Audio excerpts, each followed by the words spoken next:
So one of the things Dave Aranda talked about this week in his press conference on Monday is just wanting to establish an identity in the opener. That was one of the objectives he wants to get out of week one. Obviously, your identity is kind of revealed over time, over the course of a season.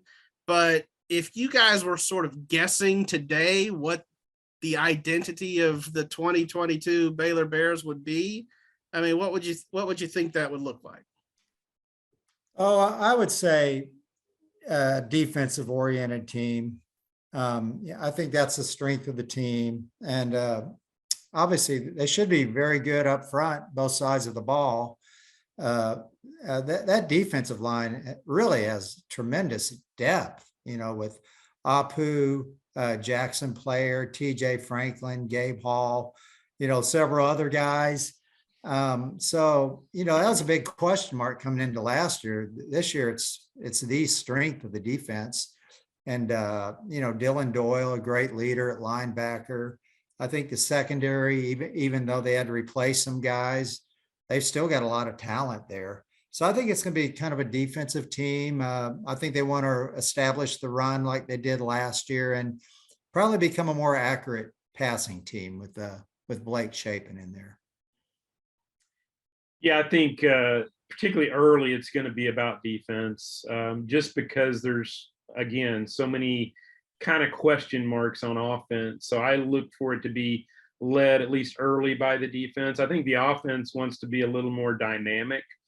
Certainly they want to run the ball. That's just part of this offense.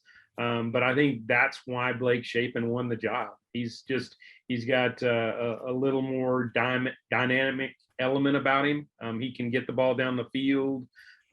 So that's what I would look at is being a little more dynamic on offense. And I think they'll be just as good.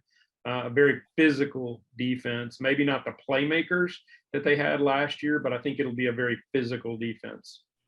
Yeah, John, you mentioned Monterey Baldwin earlier, and if you're talking about dynamic, I feel like that guy has dynamic potential. Mm-hmm. We saw it in the bowl game.